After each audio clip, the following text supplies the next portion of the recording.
made this for Peachtober, and it's the closest thing I've ever made to pixel art. It was really fun. How's about we make some pixel art for the first time in the Creators Book?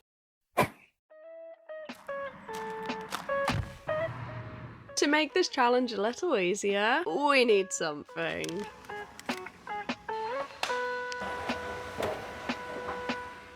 Looking for grid paper. This graph paper can't be right. The squares are tiny. Small again. A little bigger, but this one has holes. Oh, what about this one? Yeah, kind of like math paper. That's what I was looking for. And it's cheap too.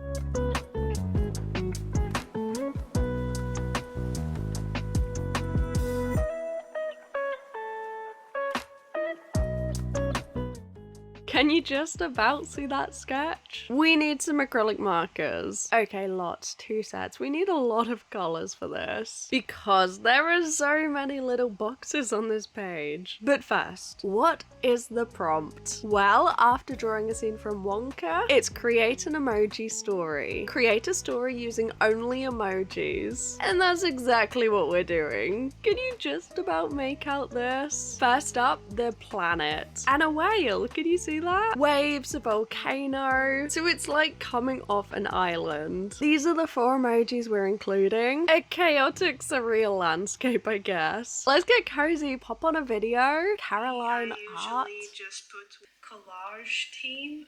Oh no, why do I always do this? I need to be more gentle. Okay, moving on. Trying to ignore that crease. We have a planet. It actually looks a little bit like the freebie sticker in my small business. Did not realize until starting this. It's kind of cream. We don't really have a cream. So I'm reaching for different browns, yellows, oranges, anything that might work for this. But actually making a huge mistake. See if you can guess before we get to the end. I had an idea for the very first prompt. Turns out it was incredibly silly. It's okay, we'll make up for it in the second one. The first is just a little bit chaotic. We are reaching for all sorts of colors and trying to multitask, pop down a few at once. Of course, we're gonna need a lot of blue markers because the whale is blue, the whale's in the blue sea. There's sky, there's a lot going on. I thought brush markers would be the easiest for this, just to get into those corners. I don't know if that was the correct decision. My thinking is that it would be harder with a bullet tip, right? Because it's round. Yeah, that's the logic. And I'm also thinking that acrylic markers will cover up the lines, so it wouldn't be obvious. Well, anyway, that's the whale complete. So next, we need to move on to the sea, the wave. We have a planet, we have a whale. Are you starting to see the issue already? Are you starting to see the problem, the decision that was made? And on top of that, we need to do the sea. However, because this is pixel art, we're having to reuse the same colors. We've got a lot of blues, but because they're not colors that I've mixed, they're actually not that different from each other. I've said this before, but I don't think acrylic markers ever have a very good range of blues. They're often the same color at different values. We've painted the sea, if you can tell. So next is the volcano. Maybe some yellows, orange, reds. Try to not reuse all of those browns again if we can. I don't know. I don't know how we're gonna make this work. But the acrylic markers are successfully covering up the lines. And I must say, I actually added a similar prompt to how much art can you make? My own art prompt book. And when I created that prompt, the intention was always that you would get some graph paper like this. It cost £1.49 and it was 100% worth it. And I've actually used it since. You might have noticed in the Daily Doodle Diary Advent Calendar video in December, we did a little bit of pixel art with a Sharpie. A nice black Sharpie. Well, that was from this book. So we're going back in time a little bit. But I also have some grid post-it notes that are a lot of fun too. I don't know if there is a correct way to do pixel art,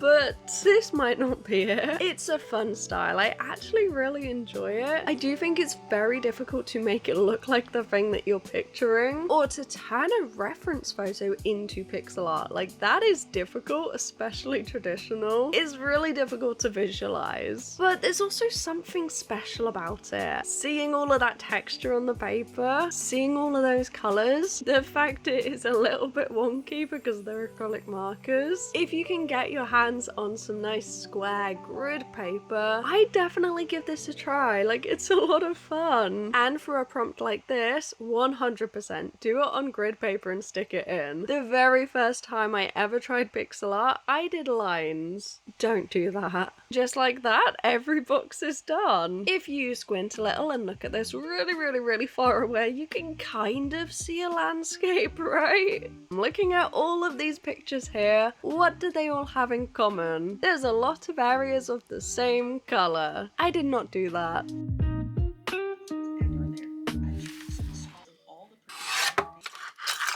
For some reason in my head, I thought that pixel art meant that every single color that it touches had to be different. That means that no colors that are exactly the same cross over into other boxes. And that's why the art doesn't make much sense. But it was fun, it's a learning curve. And next we're moving on to a different art supply.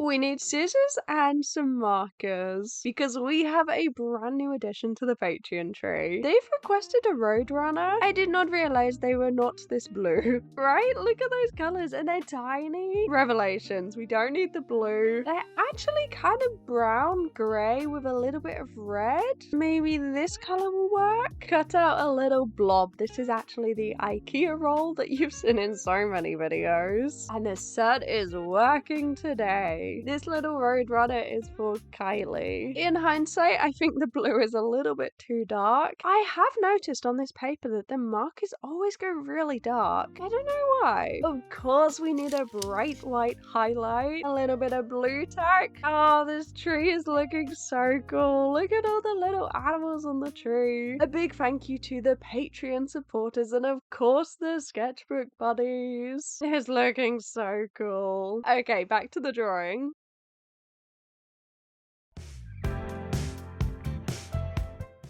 This time we're using the back of the paper, so it's a little bit lighter. A change of weather, a change of heart, a change of what you thought was my part in your life. In your life.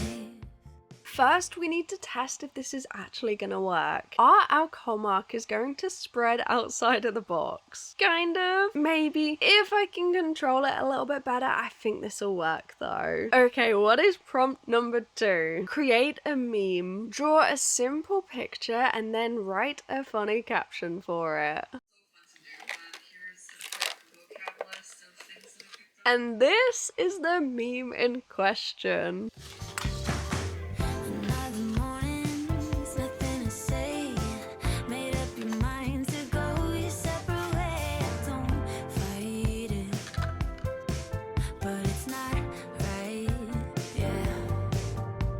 'Cause you were always who I turn to, but you make me feel I'm the bad guy.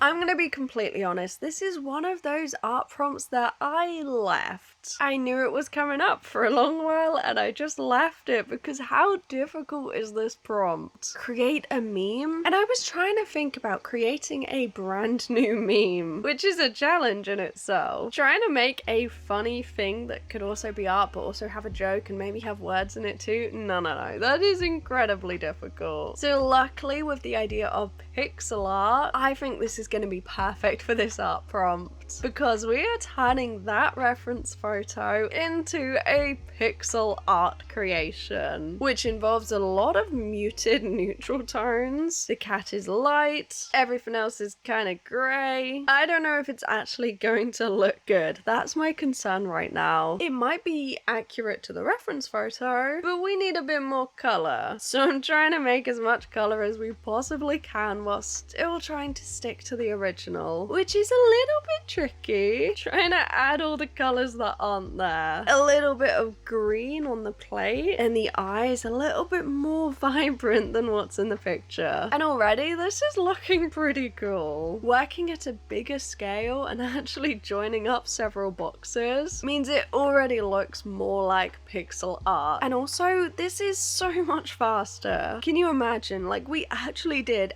every single one of those tiny boxes individually. And yet in this drawing, we haven't really done that at all. Plus, using the back means the squares are a little bit faded, so they're not really showing at all. And somehow the cat still kind of looks cute. But I think we need to deepen up these shadows a little bit. You know what? If you're enjoying this video, why don't you go ahead and give it a like? It really helps the channel. I'm the one to blame somehow.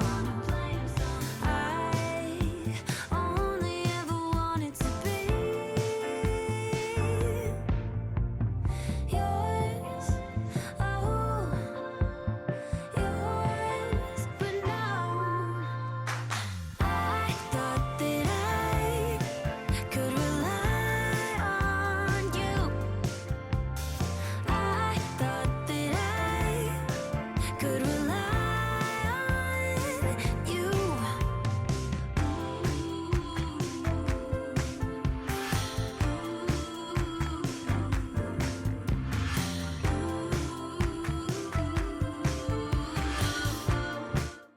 Okay, hear me out. Maybe we should scan it, right? Could this not be a kind of cool sticker?